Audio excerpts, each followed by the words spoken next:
کوئی زیادہ نہیں. آگے اللہ تعالیٰ قرآن میں فرماتے ہیں ثم فصلت، یہ آیتیں ہیں ہم نے وزندار آیتیں ہیں، پھر ہم نے ان کو ایکسپلین کیا ہے من لدن حکیم خبیر، اس ذات کی طرف سے جو حکمت والا اور باخبر ہے. اللہ تعبدوا الا اللہ، یہ بہت مزیدار آیت ہے. ہر جگہ قرآن میں یہی ہے، ہر پیغمبر کی دعوت یہی ہے کہ عبادت کس کی ہوگی؟ صرف اللہ. عبادت کا مطلب کیا ہے؟ خوب سمجھ لو. عبادت میں نماز روزہ بھی داخل ہے، لیکن عبادت اصل میں کہتے ہیں غلامی کو. دنیا میں جو مذہب مخالف لوگ ہیں وہ اللہ کی غلامی پسند نہیں کرتے، جبکہ اللہ کہتا ہے میں نے کائنات کو بنایا، اس قرآن کو نازل کیا تمہیں یہ سمجھانے کے لیے کہ غلامی کس کی ہوگی؟ اللہ کی ہوگی. حلال حرام کس سے پوچھا جائے گا؟ لیگل اللیگل کس سے پوچھا جائے گا؟ اللہ سے. تو آپ جو ہے نا اپنے آپ کو اگر اس مذہب کے خول سے نکال لیا، آج دنیا میں ایک نعرہ لگایا جاتا ہے سب سے پہلے انسانیت کا رشتہ ہے، مذہب تو بعد میں ہے. اس کا مطلب اللہ کو آپ نے کیا کر دیا؟ اللہ کو سائڈ پہ لگا دیا. حقیقت یہ ہے کہ سب سے پہلے خالق اور مخلوق کا رشتہ ہے، مخلوق کا آپس میں کیا ہے؟ بعد میں.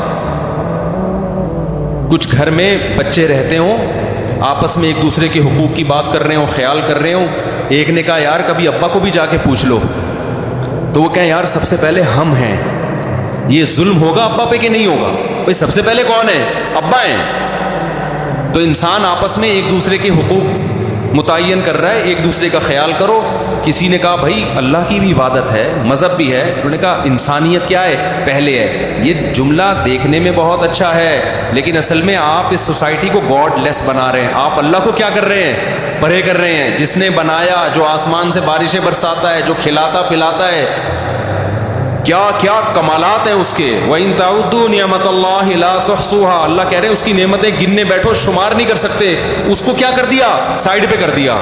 اللہ بھی نہیں چھوڑے گا. آگے پوری یہ جو سورہ ہود میں واقعات ہیں نا وہ یہی ہے کہ مجھے سائیڈ پہ لگایا نا میں نہیں چھوڑوں گا. تمہاری تمام تر سائنسی ترقیوں کے باوجود تمہیں تباہ و برباد کر کے چھوڑوں گا میں، کیونکہ مجھے بھول گئے ہو تم.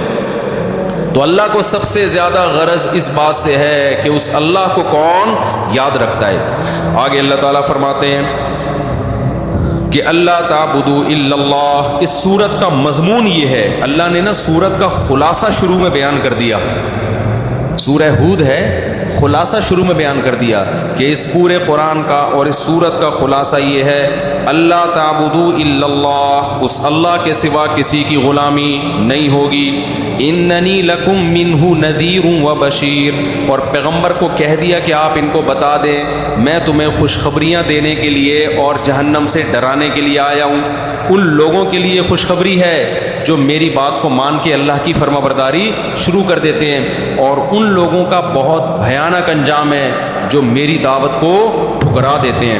آگے اللہ نے فرمایا وَأَنِ اسْتَغْفِرُوا رَبَّكُمْ، اور اس قرآن کا خلاصہ یہ بھی ہے کہ تم سے جو گناہ ہو چکے ہیں ان پہ اپنے پروردگار سے استغفار کرو، معافی مانگو جو ہو چکا تم سے. بتاؤ یہ فزکس میں آپ کو یہ باتیں ملیں گی؟ یہ میتھ کی کتابوں میں یہ باتیں ملیں گی آپ کو؟ یہ وہ ٹاپک ہے جو کس کا ہے؟ اللہ کا. یہ کوئی نہیں پتا ہے، یہ بات کوئی بھی نہیں بتاتا. وہ ہوتا ہے نا یہ میرے علاوہ کوئی نہیں بتائے گا. یہ صرف علماء بتائیں گے آپ کو، میرے علاوہ بھی بتائیں گے لیکن علماء بتائیں گے آپ. میں بار بار اس کو اس لیے چھیڑتا ہوں کہ آج یونیورسٹی میں پڑھ کے نا کھوپڑی اوپر سے خراب ہونا شروع ہو گئی. خدا کو بھول رہے ہیں. ہر وقت پڑھتے رہتے نا آئنسٹائن نے یہ فرمایا، نیوٹن نے یہ فرمایا، تو چل میں تیرے پیچھے آیا. یہ سب سارا دن پڑھ کے نا سائنسدانوں کو اپنا باپ بنا لیتے ہیں. بھائی پہلے خدا ہے، پڑھو آپ. سائنس ٹیکنالوجی کس نے سیکھنے سے منع کیا ہے؟ ترقی کرو. خدا کو تو نہیں نکالو نا اپنی ڈکشنری سے. کبھی یونیورسٹی میں پروفیسر صاحب سے سنا آپ لوگوں نے کہ جو آدمی گناہ کرتا ہے توبہ نہ کرے اس کا یہ برا انجام ہوگا؟ اگر وہ کہے بھی لوگ کہیں گے سر آپ کے کیا مولوی ہو گئے، آپ ہمیں کیا پڑھانے آئے ہو؟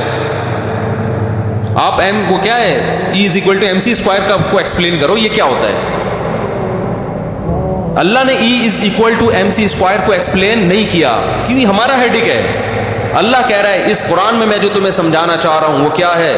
وَأَنِ اسْتَغْفِرُوا رَبَّكُمْ، تم سے اگر گناہ ہو چکے ہیں، کتنا بڑی رحمت ہے۔ اللہ یہ بھی کہہ سکتا تھا کہ اے نبی آپ ان کو بتا دیں کہ میں تمہیں ڈرانے آیا ہوں، لہذا جن سے گناہ ہو گیا ان کا بیڑا غرق ہونے والا ہے۔ نا نا نا نا نا نا، آپشن ہے تمہارے پاس، ایک امید کی بات ہے۔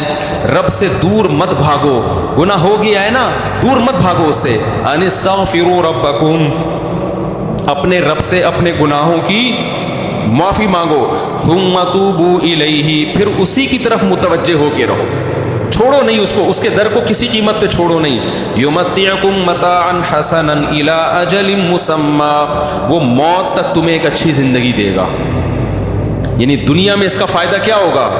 موت تک ایک اچھی زندگی، پاکیزہ زندگی، گناہوں سے پاک زندگی، سکون اطمینان کی زندگی۔ شراب پینے والے، زنا کرنے والے، نمازیں ضائع کرنے والے، خدا سے غافل لوگ، ان کی زندگی اچھی نہیں ہوتی، نہ محبتیں ہوتی ہیں ان کی آپس میں۔ میں نے محبتیں اللہ کی قسم صرف مذہبی لوگوں میں دیکھی ہیں، دنیا پرستوں میں میں نے محبت نہیں دیکھی۔ ڈائلاگ ہوتے ہیں، محبت نہیں ہوتی ان لوگوں میں۔ ڈائلاگ بہت میڈیا پہ آ کے نا بڑی بڑی پھینک رہے ہوتے ہیں، لمبی لمبی۔ حقیقت میں محبت ہم نے صرف کس میں دیکھی ہے؟ دیندار طبقے میں دیکھی ہے حقیقت میں محبت۔ آگے اللہ تعالیٰ فرماتے ہیں الی اللہ مرجعکم، تم سب نے لوٹ کے کہاں جانا ہے؟ اللہ کی طرف۔ یہ قرآن کا دعویٰ ہے، یہ آپ کو آئنسٹائن بولو نہیں بتائے۔ تم سب نے جانا کہاں ہے لوٹ کے؟ اللہ کی طرف۔ وَهُوَ عَلَى كُلِّ شَيْءٍ قَدِيرٌ، آئنسٹائن یہاں آ کے گڑبڑ کرے گا کہ بھائی عقل نہیں مانتی کہ کیسے مر کے زندہ کیسے ہو جائیں گے۔ نیوٹن ہو سکتا ہے یہاں مسئلہ کرے کہ بھئی میری سائنس کہتی ہے کہ مر کے زندہ ہونے کا مجھے نہیں سمجھ میں آ رہا۔ اللہ نے اس کا جواب دے دیا، وَهُوَ عَلَى كُلِّ شَيْءٍ قَدِيرٌ، وہ اللہ جو پہلی مرتبہ کائنات کو پیدا کر سکتا ہے، پہلی مرتبہ انسان کو پیدا کر سکتا ہے، وہ ہر چیز پر قدرت رکھتا ہے، وہ دوبارہ بھی پیدا کر سکتا ہے۔